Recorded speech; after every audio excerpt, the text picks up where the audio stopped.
Halo semuanya, balik lagi sama saya Pak Jessica. Jadi di video kali ini kita akan melakukan analisis faktor mulai dari penginputan data sampai dengan menghasilkan output. Nah, metode yang kita gunakan pada analisis faktor kali ini yaitu menggunakan metode KMO and Bartlett Test of Sphericity dan MSA. Di mana di sini juga dibutuhkan nilai signifikansi. Jadi nanti ada 3 nilai, ada nilai signifikansi, nilai KMO dan juga nilai MSA. Tugas untuk analisis faktor ini saya peruntukkan untuk memenuhi tugas mata kuliah Statistik Multivariat di Fakultas Ekonomi Jurusan Manajemen Universitas Negeri Medan. Baik, saudara-saudara semuanya, di sini kita dalam kasus pertama ini kita mempunyai data. Data ini merupakan data persepsi konsumen terhadap faktor-faktor yang menentukan dalam pembelian sebuah sepeda motor. Data persepsi konsumen terhadap faktor-faktor yang menentukan dalam pembelian sebuah sepeda motor ini akan kita uji variabel mana sajakah yang bisa dilakukan pengujian lanjutan. Faktor yang kita miliki itu ada irit, order deal, harga, model, warna, awet, promosi, serta kredit. Baik, yang pertama sekali kita harus buka datanya di SPSS. Nanti data ini yang akan kita gunakan. Lalu yang pertama kalian lakukan adalah buka analyze, lalu kalian pilih dimension reduction atau data reduction. Kalian pilih faktor dan nantinya akan muncul di layar seperti kolom seperti itu. Lalu kalian masukkan saja variabel-variabelnya seperti irit, order deal, harga, model, warna, awet, promosi, serta kredit.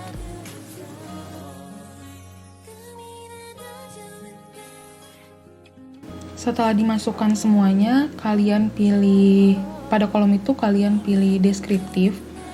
Lalu kalian aktifkan di bagian correlation matrix, kalian aktifkan KMO dan anti-image. Setelah itu kalian klik continue dan oke.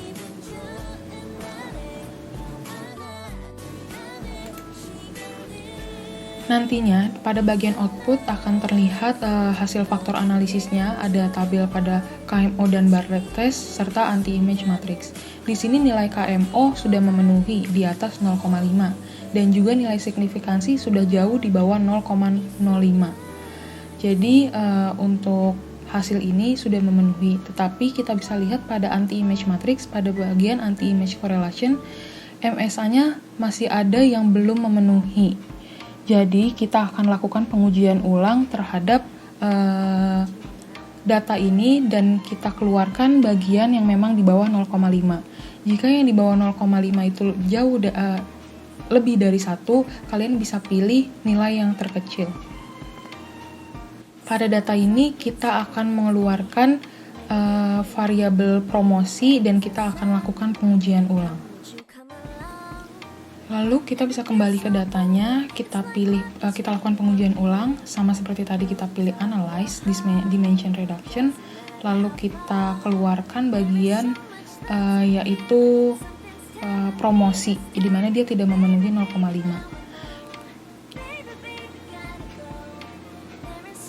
Baik, di sini hasilnya sudah keluar pada bagian output, di mana nilai KMO-nya pada tabel KMO and Bartlett Test, nilai KMO-nya sudah memenuhi. Dan dia juga nilainya meningkat. Jadi pengeluaran satu variabel di bawah 0, itu meningkatkan KMO totalnya.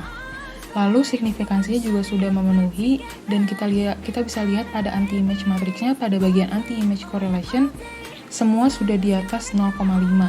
Jadi data ini sudah kita bisa gunakan atau kita bisa lakukan pengujian lanjutan. Dengan demikian, variabel irit, order deal, harga, model, warna, awet, serta kredit bisa dianalisis lebih lanjut. Baik, pada kasus yang kedua ini, di mana kita ingin mengetahui faktor apa saja yang mempengaruhi produktivitas seorang salesman dalam bekerja. Dari data faktor-faktor yang menentukan produktivitas seorang karyawan, akan diuji variabel mana sajakah yang bisa dilakukan pengujian lanjutan. Faktor yang kita punya di sini adalah gaji, komisi, bonus, absen, tes, anak, dan kunjung. Untuk data yang kita lihat di sini, kita bisa lihat bahwa data ini sangat bervariasi dalam satuannya. Ada yang dalam ratusan ribu, puluhan ribu, sampai satuan jumlah di bawah 10. Maka dari itu, perbedaan dari kasus pertama adalah kita sebelum melakukan analisis faktor atau penilaian variabel, kita harus menstandarisasi data ini menggunakan Z-score. Jadi nanti nilai data Z-score itu yang akan kita gunakan untuk dilakukan penilaian variabel. Untuk langkah yang pertama yang kita lakukan adalah menstandarisasi data dulu dengan Z-score. Di sini kita pilih analyze, kita pilih deskriptif statistik, kita pilih deskriptif, lalu variabelnya kita masukkan semua. Gaji, komisi, bonus, absen, tes, anak, serta kunjung. Lalu kita aktifkan, nanti kita aktifkan itu staff standaris values as variable. Lalu nanti kita klik OK. Baik, kita bisa lihat di sini bahwa sudah ada nilai Z-score-nya.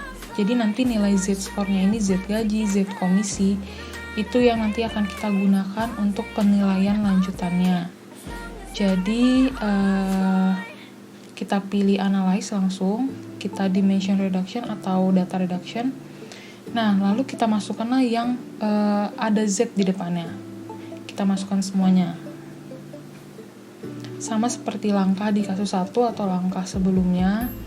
Setelah kita masukkan semuanya, kita pilih deskriptif, lalu nanti kita akan aktifkan KMO dan anti-image.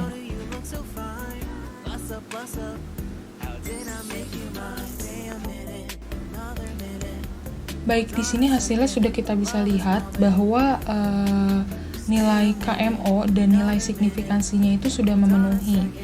Dia sudah di bawah 0,5 dan sudah di atas 0,5 dan sudah di bawah 0,05.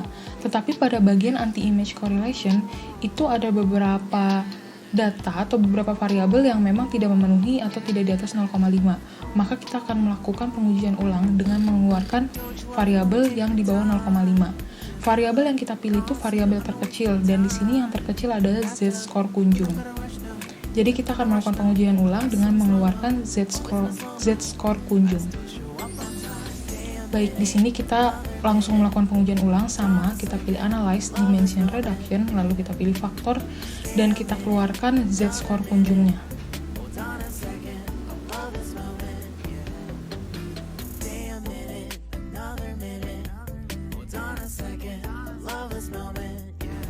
Nah, kita lihat hasilnya bahwa nilai KMO dan signifikansinya memenuhi. Nilai KMO malah meningkat dengan pengeluaran satu variabel yang di bawah 0,5. KMO totalnya jadi meningkat. Tapi kita lihat lagi di anti-image correlation, ternyata masih ada yang belum memenuhi standar, belum memenuhi 0,65. Belum memenuhi 0,5. Jadi kita melakukan pengujian ulang lagi dengan mengeluarkan Z-score anak, karena di sini Z-score anak adalah variabel terkecil. Kita lakukan hal yang sama, kita analyze, dimension reduction, lalu faktor. Kita keluarkan yang tadi adalah anak ya, kita cek ulang. Oke, anak tadi hanya 0,435. Jadi kita keluarkan, lalu kita cek kembali deskriptif, KMO dan anti-image sudah aktif, lalu kita klik OK.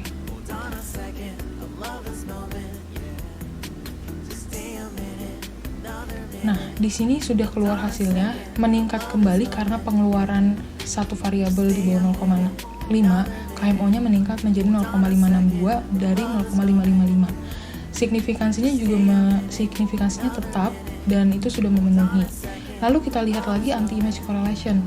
Ternyata masih ada juga yang di bawah. Jadi kita akan melakukan pengujian ulang dengan mengeluarkan variabel yang masih di bawah, yaitu Z-score bonus. Jadi Z-score bonus akan kita keluarkan dan kita akan melakukan pengujian ulang.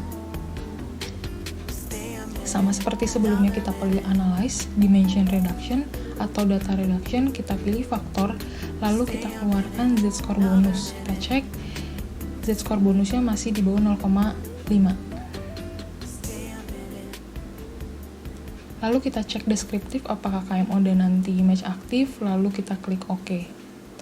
Baik, di sini kita bisa lihat hasilnya bahwa nilai KMO-nya meningkat kembali menjadi 0,725 dan signifikansinya juga masih tetap.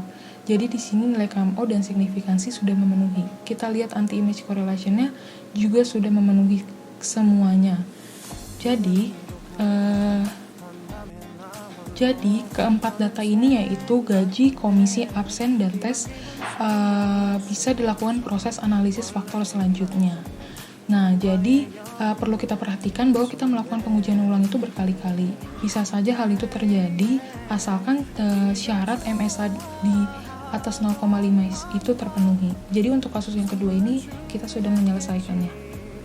Untuk kasus yang selanjutnya ini, kita memakai data yang ketiga, di mana data ini sudah tersedia nilai Z-score-nya. Jadi kita tidak perlu lagi melakukan standarisasi data, karena sudah terdapat nilai dari Z gaji, komisi, Z bonus, absen, tes, anak, serta kunjung.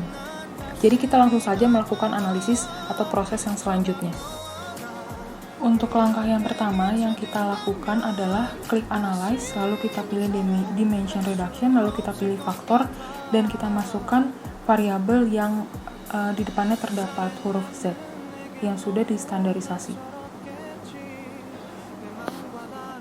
Lalu kita pilih deskriptif, pada bagian correlation matrix kita aktifkan KMO dan anti-image, klik continue lalu OK. Baik, di sini sudah terlihat hasilnya pada tabel KMO and Bartlett test. Ternyata nilai KMO dan nilai signifikasi sudah memenuhi. Nilai KMO sudah di atas 0,5 dan signifikasinya sudah jauh di bawah 0,05. Dan tetapi pada bagian anti-image matrix, pada bagian anti-image correlation, nilai Z-nya masih ada juga yang tidak memenuhi, seperti Z komisi, bonus, lalu Z anak, serta Z kunjung. Maka kita akan melakukan pengujian ulang dengan mengeluarkan salah satu variabel yang di bawahnya saja dengan memilih nilai yang terkecil yaitu Z kunjung. Maka kita akan mengeluarkan Z kunjung dan melakukan pengujian ulang. Lalu kita kembali ke data, kita pilih analyze, lalu kita pilih dimension reduction, lalu kita pilih faktor, dan kita mengeluarkan Z kunjung karena itu merupakan nilai terkecil. Kita cek apakah correlation matrix yang kita mau sudah aktif, lalu kita klik OK. Di sini kita bisa lihat hasilnya bahwa pada KMO and Bartlett test, nilai KMO-nya meningkat menjadi 0,555. Jadi pengeluaran satu variabel itu bisa meningkatkan nilai dari KMO total. Di sini nilai signifikasinya sudah sangat memenuhi. Lalu kita lihat pada anti-image correlation, MSA-nya masih ada juga yang belum memenuhi, yaitu Z bonus dan Z anak. Di sini Z anak nilainya jauh lebih kecil, 0,435, maka kita akan mengeluarkan Z anak dan melakukan pengujian ulang kembali. Baik, kita kembali ke datanya, kita pilih analyze, kita pilih dimension reduction, lalu kita pilih faktor. Kita keluarkan Z anak karena itu yang tidak memenuhi, kita periksa kembali. Lalu kita cek juga deskriptif apakah masih aktif, dan kita klik OK. Di sini kita bisa lihat hasilnya bahwa nilai KMO and Bartlett test-nya, nilai KMO-nya itu meningkat menjadi 0,562. Lalu signifikasinya juga sudah memenuhi. Lalu kita lihat pada bagian anti-image correlation. Ternyata masih ada juga yang di bawah 0,5. Maka ini kita akan lakukan pengujian ulang kembali dengan mengeluarkan Z bonus sebagai nilai terkecil atau di bawah 0,5 dan kita lakukan pengujian ulang. Kita pilih analyze, kita pilih dimension reduction, lalu kita keluarkan Z bonus, kita cek deskriptif, ternyata masih aktif, kita klik continue dan OK. Di sini di pengujian ulangnya lagi, kita melihat bahwa nilai KMO-nya itu jauh lebih meningkat, 0,725 dan signifikansinya 0,000. Jadi mereka itu memenuhi. Kita lihat di anti-image correlation, ternyata semua nilai MSA-nya sudah di atas 0,5. Jadi, data ini sudah bisa dilakukan, sudah bisa dianalisis lebih lanjut lagi, nilai dari Z gaji, variabel dari gaji, komisi, absen, dan tes bisa kita lanjutkan ke tahap yang berikutnya. Atau dengan kata lain, kita bisa melakukan pengujian lanjutan. Kita perhatikan di sini bahwa kita melakukan pengujian itu berkali-kali ya. Jadi sebenarnya kita bisa melakukan pengujian itu berkali-kali kalau memang datanya itu tidak, nilai SMA-nya itu belum ada yang memenuhi. Jadi kita bisa melakukan pengujian ulang berkali-kali kalau memang datanya itu belum ada yang memenuhi sama sekali.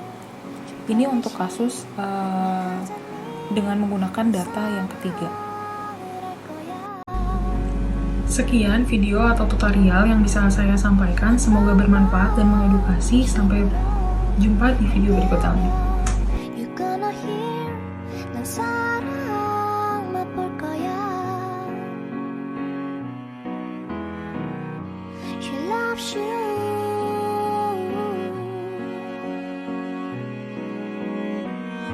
She loves you.